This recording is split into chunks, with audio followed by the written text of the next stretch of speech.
कहते हैं वो ट्रेनिंग का सेंटर लेने के लिए इतनी जगह चाहिए होती है। तो जितने स्कूलों के मालिक हैं जिनकी सरकार में सेटिंग है, उनमें बीजेपी के पदाधिकारियों के साथ मिलकर के ये सेटिंग की हुई है।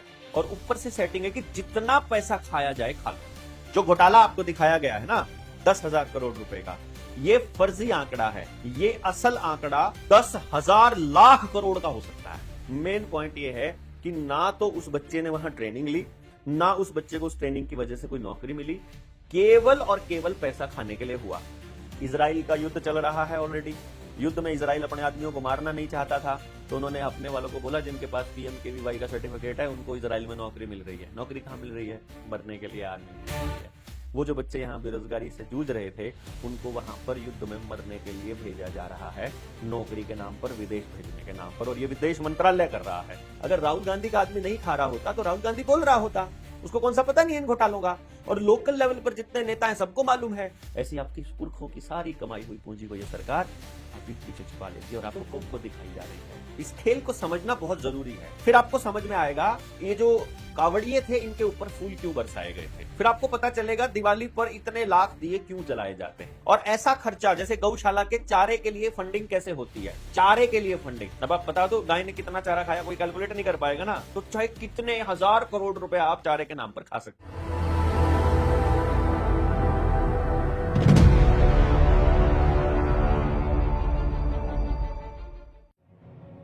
जो ये प्रधानमंत्री कौशल विकास योजना शुरू करी थी, इसके अंदर 10,000 करोड़ का घोटाला सामने आया है। CAG की एक रिपोर्ट आई है, उसके अंदर बहुत से पहलुओं को दर्शाया गया है कि कैसे घोटाला हुआ, किस तरीके से घोटाला हुआ। और उस घोटाले के ऊपर ही चर्चा करने के लिए बैठे हैं as usual doctor Devendra Balara ji. इस पूरे घटनाक्रम को ये कैसे देखते हैं, आइए जानते हैं। डॉक्टर साहब राम राम। जी राम जी राहुल भाई। मैंने देखा आप मोबाइल में लग रहे थे और मेरी बात तो आपने समझ ली होगी। आई थिंक आपने मैं मुद्दा भी समझ लिया होगा। मैं समझ आप गया। रिसर्चर भी तगड़े हो मैंने सुना है। तो किस तरीके से इस मुद्दे को देखते हो, जिस भारत के अंदर बेरोजगारी पीक पे हो, ऊंचाई पे हो, और उसके अंदर एक योजना लॉन्च की गई ताकि उनको रोजगार दिलाया जा सके, और फिर उसके अंदर 10,000 करोड़ रुपए का घोटाला होता है। किस तरीके से देखते हैं? मैंने अपने एक पॉडकास्ट में जिक्र किया था, अगर आपको याद हो, कि मैं 2015 में नरेंद्र मोदी से मिला था, सितंबर के महीने में। 2015 में? हाँ, और वो 15 जुलाई को इन्होंने प्रधानमंत्री कौशल विकास योजना लॉन्च की थी। हम्म। और मेरा जो बिजनेस पार्टनर है वो गौतम अडानी का भी पार्टनर था। अच्छा। मेरा जो बिजनेस पार्टनर ओवरसीज जो देखता था उस टाइम पे, मेरी फ्रेंचाइजी मॉडल था पूरे इंडिया में। हम्म। तो मैंने उनसे बात की कि मुझे PMO से मिलना है। तो उन्होंने उसी टाइम गौतम को फोन मिलाया, गौतम अडानी को? गौतम अडानी को। और गौतम का कॉल 10 मिनट बाद मेरे पास वापस कॉल आ गया। बोला कहाँ है डॉक्टर साहब? उनसे पूछा, वो बोले आज मेरे साथ छतरपुर फार्म हाउसेज में ही है। मैं छतरपुर फार्म हाउसेज दिल्ली में ही था। हम्म। तो उन्होंने कहा सुबह 10 बजे आप जाके मिल लीजिए, ज़्यादा करेंगे 11 बजे तक आपको PM मिल लेंगे। मैं अगले दिन जा करके और नरेंद्र मोदी से मिला था। मैंने प्रधानमंत्री से मिले थे कि नरेंद्र बिल्कुल मोदी से मिले थे? नरेंद्र मोदी से मिला था। 15 मिनट की मेरी बातचीत लगभग रही होगी। और बात को पूरी तरह से कंक्लूजन पर जाए बिना ही उन्होंने मुझे एक IAS दे दिया कि आप इनसे बात कर लीजिए, इनकी टीम के साथ, और जो भी फाइनल होता है बता दीजिए। क्या मतलब, क्या फाइनल करने गए थे? मेरे पास एक स्किल थी जिसमें मैं क्योंकि प्रधानमंत्री कौशल विकास योजना, तो मेरा सवाल ये था उस टाइम पर बेसिकली कि आप किसी बच्चे का कौशल विकास करना चाहते हो, हम्म। आपको पता है नहीं उसमें कौन सा कौशल है, तो उसका क्या विकास करोगे आप? तो मेरे पास वो टैलेंट है, मेरे पास वो टेक्नोलॉजी है जिसकी मदद से हम बच्चे का टैलेंट बता सकता हूं। तो मैं आपको ये बता सकता हूं कि ये बिजनेस माइंड बच्चा है, ये रिसर्च का बच्चा है, ये स्पोर्ट्स का बच्चा है, या ये दुकानदारी किस तरह से करेगा, या मैकेनिकल का बच्चा है। तो आप उसी हिसाब से प्रधानमंत्री कौशल विकास योजना में उस बच्चे को इंक्लूड कर सकते हैं। तो जब मैंने ये बात रखी तो एक IAS के साथ बैठे और मेरी चर्चा हुई। चर्चा के बाद मैंने सारी डिटेल बाकी के पॉडकास्ट में बताई हुई है, मैं वो नहीं बताऊंगा। लेकिन कुल मिलाकर के मुझे ये समझ में आया, और मैंने आकर के एक वीडियो बनाई थी, मेरे सोशल मीडिया प्लेटफॉर्म पर मिल जाएगी आपको पुराने। 2015 में आपने वीडियो ना, बनाई? मैंने वीडियो बनाई थी 2016 में, हम्म। जब जब इसका काम मैंने देखा कि कैसे हुआ। क्योंकि मेरा एक मित्र है जिनको मैंने रास्ते में आज कॉल किया था, हम्म, उन्हीं का एक स्कूल था। हम्म, और उनके स्कूल में मैं गया हुआ था, तो उन्होंने मुझे बताया आज मेरे स्कूल में पीएमकेवीवाई का इंस्पेक्शन है। अच्छा। तो मैंने कहा किस चीज की, कौन सा? कहते सारी ट्रेनिंग कर रहे हैं हम। मैंने कहा ऐसे कैसे ले रहे हो? कहते वो ट्रेनिंग का सेंटर लेने के लिए इतनी जगह चाहिए होती है, तो जितने स्कूलों के मालिक हैं जिनकी सरकार में सेटिंग है, हम्म, उनमें बीजेपी के पदाधिकारियों के साथ मिलकर के ये सेटिंग की हुई है। और ऊपर से सेटिंग है कि जितना पैसा खाया जाए खा लो। मतलब उस वक्त ये बात थी। उस टाइम ये बातें ओपन में थी। और हर एक स्कूल के मालिक ने अपने यहां पर पीएमकेवीवाई का सेंटर ले रखा था। फिर मैंने कहा फिर यहाँ ट्रेनिंग कैसे होती है, वो मतलब उन बच्चों का एडमिशन कैसे होता है? उन्होंने कहा जो बच्चा हमारे पास 12वीं में पढ़ता है उसको हमने वहां एनरोल करके रखा हुआ है, उस बच्चे को पता भी नहीं है। फिर जो गांव से और बेरोजगार बच्चे हैं उनका वहां एनरोलमेंट कर रखा है, और उनको हमने ये कहा है कि तुम्हें सिर्फ 2 दिन आना है। एक दिन जब आपका दाखला होगा, क्योंकि इसमें बायोमेट्रिक होती थी, 2 दिन होती थी, एक पहले दिन और एक आखिरी दिन। तो उन्होंने कहा कि दो दो बार आना है। दोनों बार आपका लंच का प्रोग्राम हम करेंगे, ब्रेकफास्ट मतलब लंच और मतलब वो सब कुछ हम करेंगे। तो बंदे को आना है 2 बार सिर्फ। उस 2 बार में उसको क्या क्या मिलता था? एक बस्ता मिलता था जिसके ऊपर पीएमकेवीवाई लिखा हुआ है, एक टी शर्ट मिलती थी, मतलब एक पूरी किट मिलती थी पीएमकेवीवाई की, और साथ में वो उसको 100 रुपए 200 रुपए दे के भेजते थे। हम्म, तो मैंने बोला फिर तुमको कितना पैसा मिलता है? हम्म, मैंने उनसे ये पूछा तुमको क्या मिलता है? तो उन्होंने बताया कि हर एक बच्चे का 10,000 रुपया तो हमको मिलता है जो बच्चे का एनरोलमेंट हो जाता है। उस बच्चे का, यानी कि 12वीं में बच्चा पढ़ रहा है, वो फीस दे रहे हैं उसके माँ बाप प्राइवेट स्कूल में, हम्म। उस बच्चे का पीएमकेवीवाई में भी दाखिला हो रखा है, तो उसके 10,000 किसको मिलेंगे? एक्चुअली स्कीम क्या थी पीएम अभी बता रहा हूं, अभी बता रहा हम्म, हूं। स्कूल स्कीम क्या थी?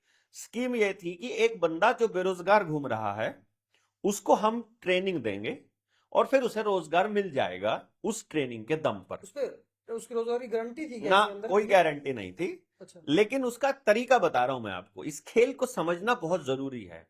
फिर आपको समझ में आएगा कि ये जो कावड़िए थे इनके ऊपर फूल क्यों बरसाए गए थे।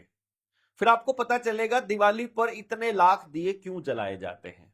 फिर आपको पता चलेगा ये चीजें किराए पर क्यों ली जाती हैं। और ऐसा खर्चा जैसे गौशाला के चारे के लिए फंडिंग कैसे होती है, चारे के लिए फंडिंग। अब आप बता दो गाय ने कितना चारा खाया, कोई कैलकुलेट नहीं कर पाएगा ना, तो चाहे कितने हजार करोड़ रुपए आप चारे के नाम पर खा सकते हो।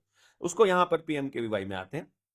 10,000 रुपया मिलता था तब जब बंदा दाखला लेगा, और 15,000 रुपया मिलता है सेंटर को तब जब उस बच्चे को नौकरी लग जाती है।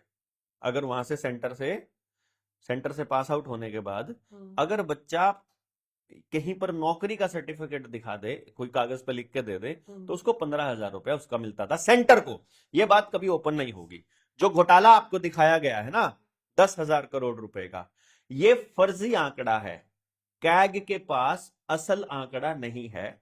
ये असल आंकड़ा 10,000 लाख करोड़ का हो सकता है। यानी जितना पैसा पीएमकेवीवाई में बांटा गया है वो सारा सेटिंग के थ्रू बांटा गया है, और अपने कार्यकर्ताओं को, अपने एजेंसी को और आरएसएस के जुड़े हुए लोगों को ही बांटा गया है। और ये पैसा बांटने के लिए लाई गई योजना थी, लेकिन इसका खेल समझिए कैसे होता था।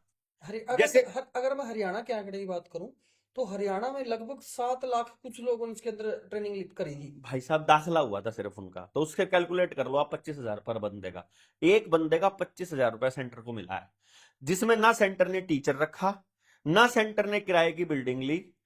जो स्कूल पहले से चल रहे थे वो बिल्डिंगों के अंदर ही दिखाया गया था खाली। कैग की रिपोर्ट में ये भी आया कि ये जो दाखिले हो रखे थे वो भी फर्जी तरीके से कुछों में थे, और यार कुछ कैग जो की ने तो, ट्रेनिंग की फोटो थी वो भी मैं एक फिर, ही फोटो कई जगह यार यूज कर आपको रखी है। समझ नहीं आ रहा है। आपको तो वो पता लग रहा है जहां एक बंदे का 6 जगह पे एडमिशन हो रखा है, कैग ने तो उसको पकड़ा है। मैं ये कह रहा हूं अगर एक सेंटर पे 200 बच्चों का एडमिशन हो रखा है तो 200 के 200 फर्जी हैं।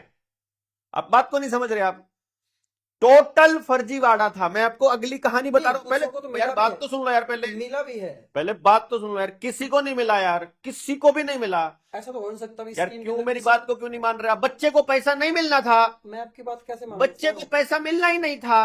बच्चे को पैसा मिलना ही नहीं था। बच्चों को तो रोजगार मिलना था ना। अब मैं रोजगार की सुन लो ना, अब आगे हम्म, रोजगार की सुन लो। ऐसा तो है नहीं कि सर्टिफिकेट पे आपको कोई फॉर्म भर दिया गया और आपको नौकरी मिल गई होगी। हम्म, इस पे कोई टीचर तो लगना नहीं था, इस पे कोई दुकानदार तो लगना नहीं था। ये कैसे लगता था वो सुन लो, पहले मेरी पूरी बात सुन लो। हम्म, आपके पड़ोस में नाई की दुकान है, हम्म, नाई की दुकान पे एक लड़का 10 साल से काम कर रहा है, हम्म, पहले से काम कर रहा है।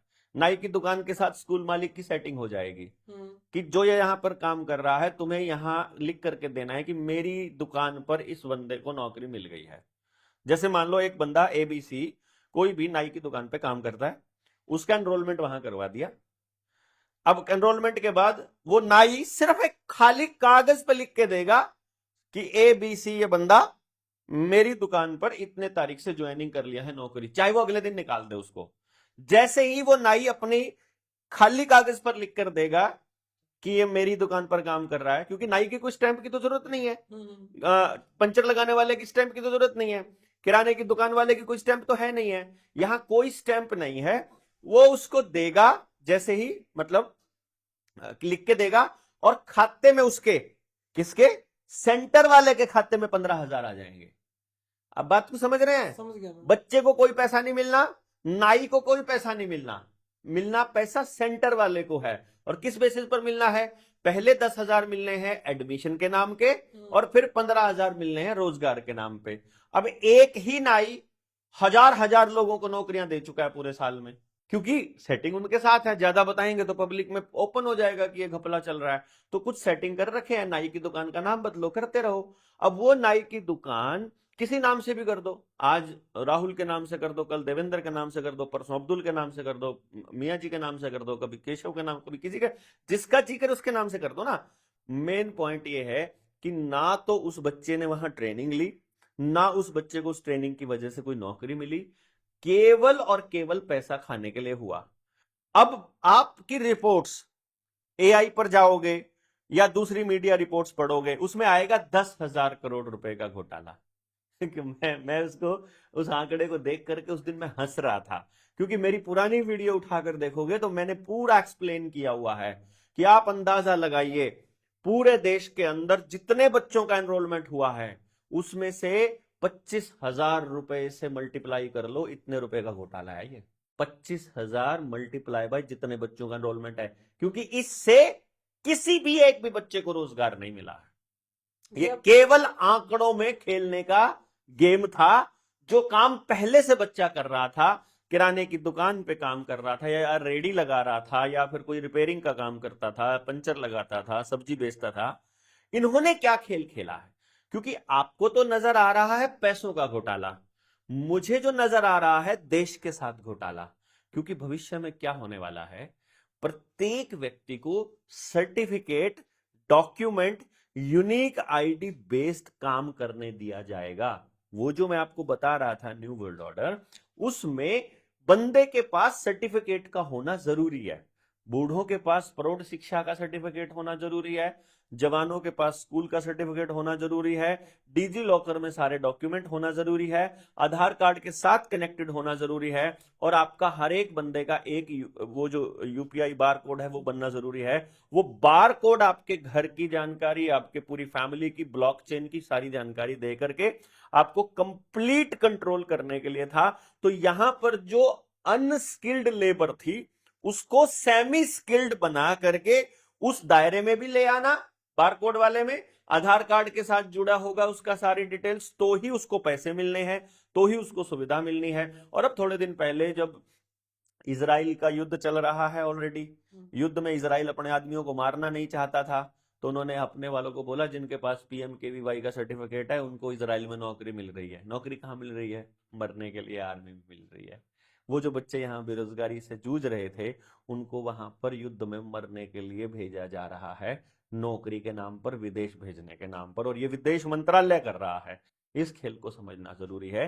इसलिए ये आंकड़ा 10,000 करोड़ रुपए का आपको सिर्फ बरगलाने के लिए अच्छा एक बात है। और बताओ, एक बात और बताओ, इसके बारे में कहीं भी मतलब बड़ी मीडिया में इसके बारे में कुछ वो नहीं है। कभी आएगा और जो नहीं। CAG की रिपोर्ट है वो हाँ, कितनी इंपॉर्टेंट है वो? देखिए, CAG जो रिपोर्ट दे रहा है वो दे रहा है कि जो अ, लोकसभा में जो बिल पास हुआ जो नई योजना आई, उस योजना के नियम बने, उन नियमों में कहां कहां घोटाला हुआ, सीएजी सिर्फ यहां बता सकता है। सीएजी ये नहीं बता सकता कि पूरा का पूरा सेंटर ही फर्जी है। वहां पर बहुत सारे सेंटर फर्जी मिले, ऐसे भी मिले आंकड़े वहां कि लगभग 36% बच्चों के, कैन यू इमेजिन, 36% का तो सीएजी ने बोला है कि बच्चों के अकाउंट नंबर ही नहीं है। अकाउंट नंबर में 001 00123 125 ये लिखा हुआ है। फिर सीएजी ने ही ये कहा है कि इतने मतलब कुछ इंस्पेक्टर थे जो इंस्पेक्शन करने के लिए जाते थे, सेंटर का इंस्पेक्शन करने जाते थे कि ये सेंटर खुला हुआ है। एक इंस्पेक्टर पूरे देश में, वो उसी दिन मध्य प्रदेश में भी सेंटर का इंस्पेक्शन करके आ रहा है, उसी दिन वो हरियाणा में भी कर रहा है, उसी दिन वो गुजरात में भी कर रहा है, उसी दिन वो केरला में भी कर रहा है। 4-5-6 जगह दिखाया एक हुआ है। आदमी एक ही दिन में 8-8 10-10 स्टेट के अलग अलग सेंटर्स का इंस्पेक्शन कर दिया। ऐसे शक्तिमान जैसे तो इंस्पेक्टर थे इनके पास में। फिर बिना अकाउंट नंबर के उनके खाते में पैसे चले गए। कितना कमाल की योजना है ये।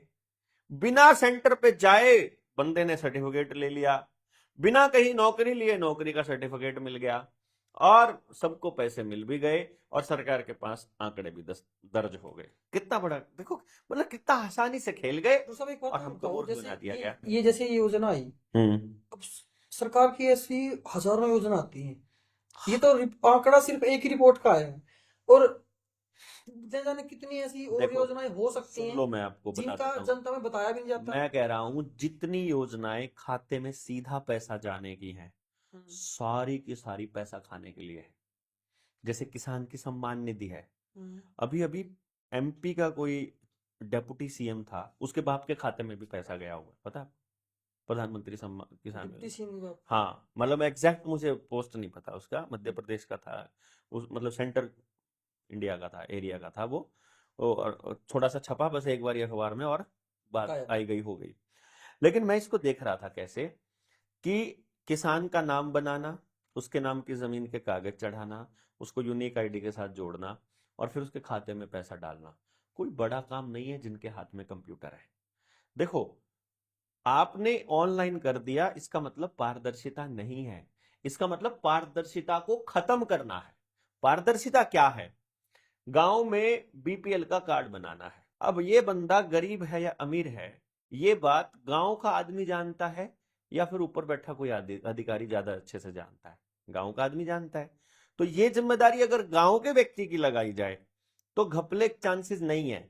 क्यों नहीं है? क्योंकि यदि आपका फर्जीवाड़े में कागज बना दिया तो मैं शिकायत करूंगा, और मेरा बना दिया सरपंच के साथ सेटिंग करके तो आप शिकायत करेंगे।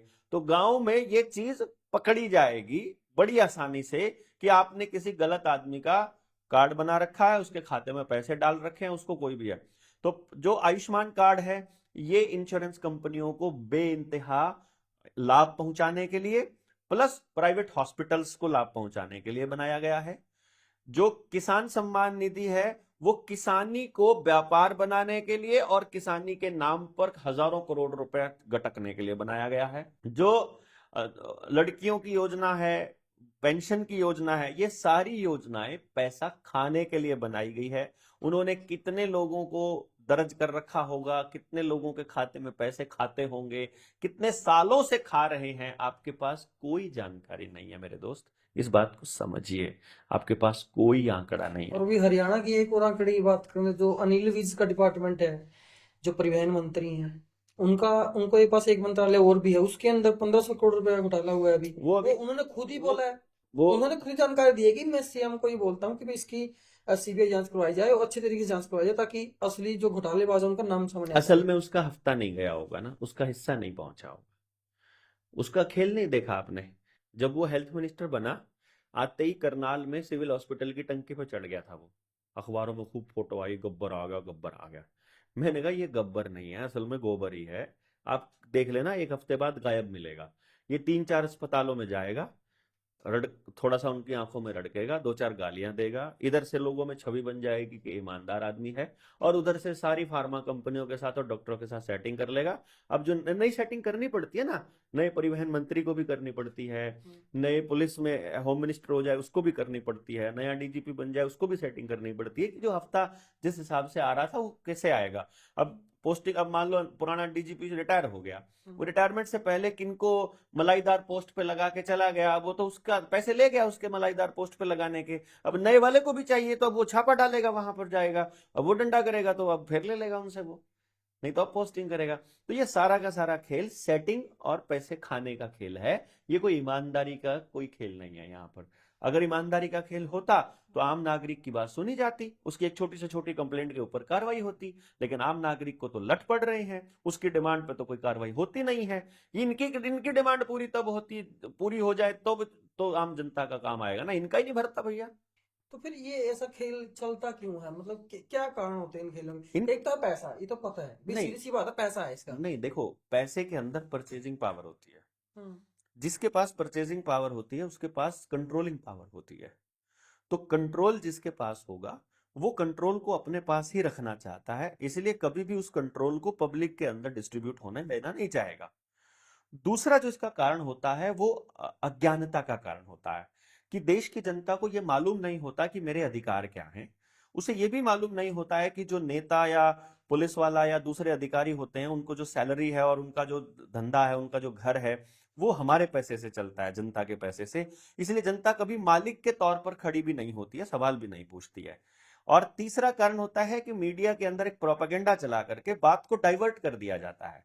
जैसे ही किसी दंगे की या किसी ऐसी घटना की जानकारी जैसे ही पब्लिक में आएगी, अभी बिहार में जैसे ही नरेंद्र मोदी हारने लगा, दिल्ली के अंदर बम ब्लास्ट हो गया। जब वो सेंटर में हारने लगेगा तो पहलगाम हो जाएगा, उससे पहले हारेगा तो पुलवामा हो जाएगा। तो अचानक से जनता का ध्यान भटक कर कहीं और चला जाएगा। तो इनके पास ढेर सारे प्रोपेगेंडा है, लेकिन आम जनता के पास बात को समझाने वाले लोग नहीं है। वो उस बात को, मतलब आपके कितने मोहल्ले में कितनी चर्चाएं होती हैं एक्चुअली, मतलब बिना बायस हुए। मैंने ये पैसा खाने वाली प्रोसेस ये तो नहीं कही है कि ये नरेंद्र मोदी ने खाया पैसा, मैं ये कह रहा हूं सरकार में बैठे लोग, अब सरकार में तो कांग्रेस की सरकार भी कुछ राज्यों में है, तो वहां भी सरकार में बैठे लोग अपने लोगों को पैसा खिला रहे हैं ना। ये अकेला थोड़ी मोदी थोड़ी खा रहा है।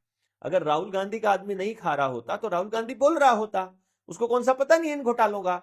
और लोकल लेवल पर जितने नेता हैं सबको मालूम है, और आप अंदर जाकर के रिसर्च कर लीजिए, कहां कहां पर आप सेंटरों की लिस्ट निकालिए कि आपके जिले के अंदर कहां कहां प्रधानमंत्री कौशल विकास योजना का सेंटर था, वो सारे के सारे स्कूल मिलेंगे, या आपको एड्रेस ही नहीं मिलेगा या आपको वो स्कूल मिलेंगे। और उस स्कूल के मालिकों में कितनी क्लासेस लगी है? एक सिंगल क्लास नहीं लगी मेरे दोस्त, पूरे देश में एक सिंगल क्लास नहीं लगी। टोटली ही प्योर फ्रॉड टोटल। और ये सिर्फ फ्रॉड के लिए, डाटा के लिए किया गया था। ऐसे हो कैसे गया? मतलब इतने 150 करोड़ जनसंख्या हो चुकी है भारत की आज, उस जनसंख्या के बीच में इतना बड़ा सरेआम फ्रॉड कैसे हो आपको गया? पता कैसे लगा? अभी देखो ना, दिल्ली का बम ब्लास्ट कैसे हो गया और कैसे बच गए। बम ब्लास्ट के सबूत भी मिट गए और आपको पता भी नहीं चला कैसे हुआ। पूरा इलेक्शन कमीशन मैनेज हो गया, पता भी नहीं चला आपको। पूरे अधिकारी मैनेज हो जाते हैं, रिजल्ट भी घोषित हो जाते हैं, आपको पता नहीं चलता है। ईवीएम कब बदली जाती है आपको पता नहीं चलता है, कब सेट होती है नहीं पता चलता है, कब कब नेता खरीद बिक करके दूसरी पार्टी में चले जाते हैं आपको कहां पता चलता है। कितने मंडियों में घोटाले हो रहे हैं आपको कहां पता चलता है। आपकी जमीनों को बंजर बना दिया, अंडरग्राउंड पानी को खत्म किया जा रहा है, आपकी आंख आपकी नाक के नीचे खत्म किया जा रहा है, आपको कहां पता चल रहा है। आपके बच्चों को बेरोजगारी की दलदल में धकेला जा रहा है, आपको कहां पता चलता है मेरे दोस्त।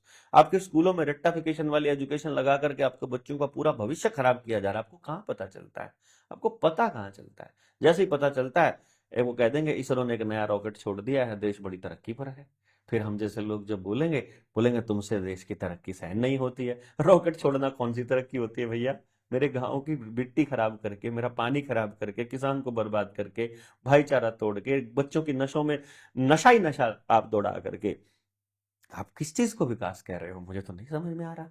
सांस लेने के लिए हवा खराब आपने जानबूझ कर करी हुई है, अरावली को आपने तोड़ने के लिए बात करी है ना। मध्य प्रदेश के और छत्तीसगढ़ के और झारखंड के जंगलों को काटने का आदेश आप ही ने दिया है ना। आप कैसे कह सकते हो कि ग्लोबल वार्मिंग जनता की वजह से हो रही है?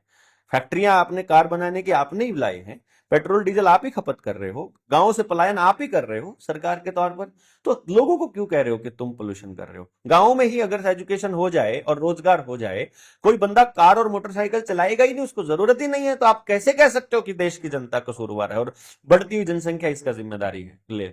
नहीं भैया, ये आपकी आंखों के सामने आपका देश बर्बाद किया जा रहा है। और आपको जैसे छोटे बच्चे से कोई चीज लेनी होती है तो माँ उसको कह देते हैं, देख बेटा कुकू, देख बाऊ आ जाएगा, और वो ले लेकर के पीछे छुपा लेती है। ऐसी आपकी पुरखों की सारी कमाई हुई पूंजी को ये सरकार आप पीठ पीछे छुपा लेती है और आपको कोको कोको दिखाई जा रही है। This is a coco coco. क्या है? कोको कुछ है ही नहीं, बस कोको कह दिया, अच्छा लगता है बोलने में, बच्चा भी देखता है बढ़िया चीज होगी। होता कुछ नहीं है। होता कुछ भी नहीं है। मतलब ये जो जो छोटी छोटी चीजें होती हैं जो बचपन में हमको सिखाई जाती हैं, उनका प्रयोग फिर बड़े लेवल पे किया क्यों नहीं जाता है। करेंगे? साइकोलॉजिकली आपको ट्रेंड किया गया है बचपन से कि आप बोल नहीं सकते। आपने बोला तो आप बदतमीज बच्चे कहलाओगे। स्कूल में आपने टीचर से सवाल पूछ लिया तो आप बदतमीज स्टूडेंट कहलाओगे। कहीं आप बदतमीज ना कहलाए जाओ, इसलिए चुप रहना ही बेटर समझते हो। आज भी जब आपको डंडे ना पड़ जाए, जेल में आपको पुलिस ना ले जाए पकड़ करके, और आप इसलिए उस बदनामी से डरते हुए आज भी आप ये सोचते हो रहने दो ना, तुम्हें क्या पड़ी है, हमें तो बच्चे पालने हैं। फिर ऐसा मतलब लोगों को मजबूर कैसे किया गया? मतलब क्या कारण क्या है इस चीज का? देखो, इसमें बहुत सारी चीज़ों का बड़ा रोल है। जैसे कि मीडिया का एक बड़ा रोल है। नाटक, फिल्में और मेन स्ट्रीम मीडिया, ये तीनों, साथ में स्कूल की पढ़ाई, ये आपके बच्चों में एक भावना भर रही है, जिस भावना में बड़ा रोल है हिंसा का। आप देखोगे पुराने टाइम पर जब हम छोटे थे तो फिल्में ना ज्यादातर धर्मेंद्र की ज्यादा चलती थी, क्योंकि वो मारधाड़ वाली फिल्में होती थी। फिर वो मारधाड़ डिशुम डिशुम से आगे बढ़ करके फिर वो कार की रेस पे चली गई, फिर वो बंदूकों की लड़ाई पे चली गई, और फिर युद्धों की लड़ाई हो गई, देशों की, गदर जैसी फिल्में आने लगी, फिर देश के साथ लड़ाई होने लगी। फिर मैं देखता हूँ आपके बच्चों को जो स्कूल में पढ़ाया जाता है और जो कॉलेज में पढ़ाया जाता है, एमए तक के सिलेबस में युद्ध से बाहर ही नहीं निकलता है बच्चा।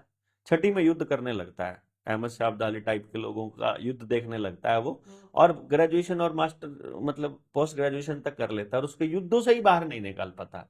आपके बच्चे को स्कूल में किसी मास्टर ने कभी ये सिखाया नहीं कि नागरिक के अधिकार क्या हैं, उसको किस तरह से रिसर्च करनी चाहिए, उसको कौन सी डिमांड्स रखनी चाहिए, उसका सिलेबस के जीवन बाहर क्या। शिक्षक कैसे सिखाएंगे ना? हाँ, तो सिलेबस बनाया सिलेबस किसने के है? बाहर क्यों सिलेबस सिखाएंगे? उन्होंने ही बनाया जिनको पैसा लूटना है ना।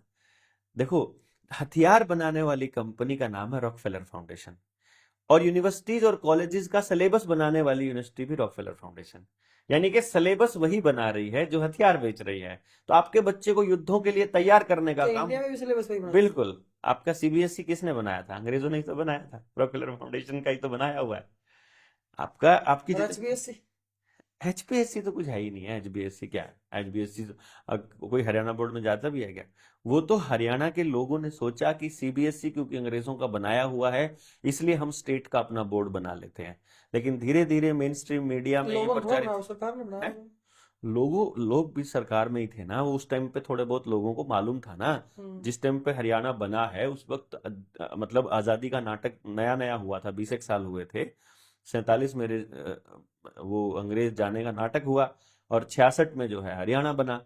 तो उस टाइम पे बोले कि रीजनल भाषा या हिंदी के बेसिस पर हम लोग अपना बोर्ड बना लेते हैं, और हम अपना सिलेबस कोशिश करेंगे इसमें। उसमें यहाँ तक कि नैतिक मूल्यों वाली किताब भी आती थी, उसके अंदर बड़े पंचतंत्र की कहानियां भी आती थी, बच्चों को नैतिक शिक्षा सिखाई जाती थी। लेकिन धीरे धीरे नैतिक शिक्षा भी खत्म हो गई और केवल युद्ध रह गए, फिर केवल बकवास रह गया, और अंग्रेजी मीडियम आ गया, और मेन स्ट्रीम मीडिया के माध्यम से ये प्रचारित कर दिया गया कि सीबीएसई एक अच्छा बोर्ड है। तो जो हरियाणा बोर्ड के स्कूल थे उन्होंने भी अपनी मान्यता त्याग करके सीबीएसई की मान्यता लेने चालू कर दी। जब उनके बोर्ड की 10 एक साल की या 15 साल की मान्यता होती थी, जैसे ही टर्म खत्म हुई उन्होंने सीबीएसई की लेना चालू कर दिया।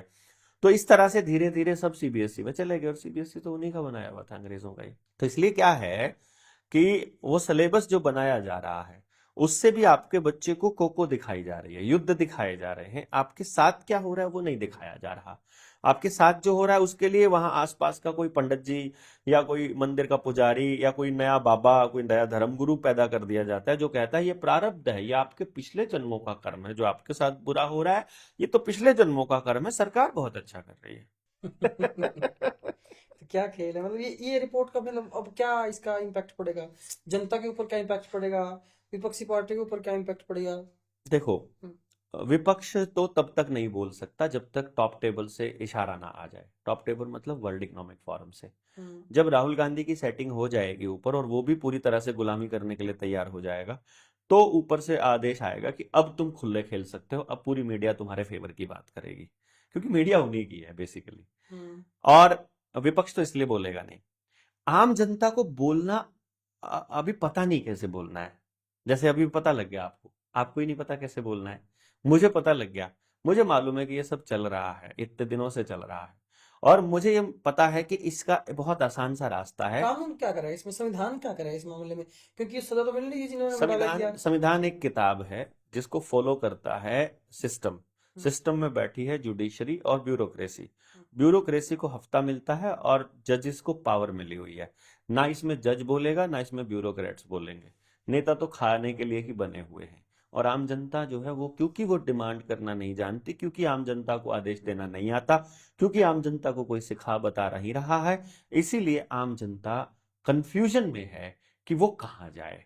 क्योंकि लीडरशिप का बहुत बड़ा क्राइसिस है। मतलब नेतृत्व तो कहीं है ही नहीं। समाज में कोई नेतृत्व नहीं कर रहा। केवल जैसे भेड़ों को हाँकना होता है, गधों को हाँकना होता है, वो काम हो रहा है डंडे के बेसिस पर। आज तुमको मुआवजा मिल जाए, मतलब इस देश की जनता को कोई ये भी नहीं समझा पा रहा कि आपके बच्चे की मौत हुई है। मौत के लिए जिम्मेदार व्यक्ति की मौत नहीं मांगी जा रही, बल्कि ये कहा जा रहा है कि 25 लाख दे दो और सरकारी नौकरी दे दो, हम समझौता करने को तैयार हैं। ब्लड मनी ले रहे हैं लोग अपने ही परिवार के लोगों की मृत्यु पर। ये दुर्भाग्य है हमारे समाज का कि लोगों की मृत्यु को नौकरी और पैसे से तोला जा रहा है। जब कहीं जैसे अभी आज ही घोषणा करी है सीएम सैनी ने, हम्म, जो लाठर जी की जो जिन्होंने सुसाइड किया था, हम्म, उनकी पत्नी को सरकारी नौकरी दी गई, गणित के टीचर की शायद। वो सैनी ने नहीं करी है। वो खट्टर साहब ने करी थी, एमडीयू, नहीं भैया, एमडीयू के अंदर खट्टर ने तो की थी, उसको घोषणा करी नौकरी थी। मिलेगी। हम्म, वो मांग रही थी अपने लिए एक लेवल की पोस्ट, कि हम्म, मेरी जो पढ़ाई है उसके हिसाब से। दोनों नहीं दी गई तो उसने कहा कि पब्लिक, उसने सोचा कि मैं पब्लिक के अंदर अब इसको, मैं इनका भांडा फोड़ करूंगी, कि ये तब तो मेरा केस दबा गए, तब तो मेरे इमोशंस का साथ इस्तेमाल कर गए और अपनी राजनीति कर गए, और अब ये कुछ भी नहीं कर रहे हैं। जब ये बात पब्लिक में आने को ही थी, तो वो एमडीयू के अंदर जो एक स्कूल है, हम्म। उस स्कूल में गणित टीचर की नौकरी देने का ऑफर एमडीयू ने किया है, एमडीयू के वाइस चांसलर ने दिया है। इसलिए सैनी का इसमें कोई रोल नहीं है। नहीं, इससे पहले उसको वो दे रहे थे ना, ये जो कच्ची नौकरी है, उससे पहले वो देने की कोशिश करे थे, लेकिन वो माने नहीं, उन्होंने स्वीकार नहीं किया। चलो, नौकरी से बात बन जाए तो ठीक है।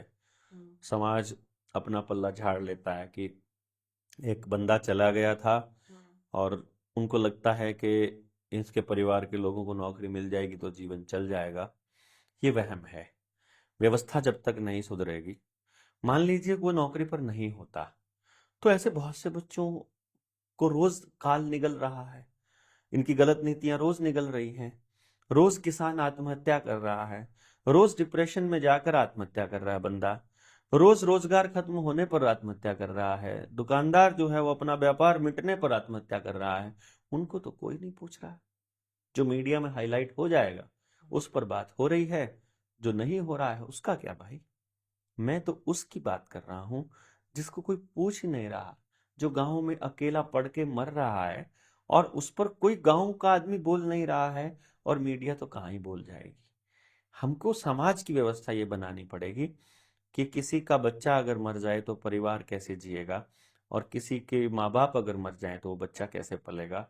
ये व्यवस्था सरकार के भरोसे नहीं चल सकती। इस व्यवस्था को समाज को अपने हाथों में लेना पड़ेगा। और जब समाज ही सब कुछ कर रहा है, तो फिर इन सरकारों को टैक्स देने का मतलब क्या है, इनके आदेश चुपचाप मानने का मतलब क्या है, ये समझाना पड़ेगा लोगों को कि आप अपने अधिकारों को समझिए, जानिए, और सवाल पूछना सीखिए।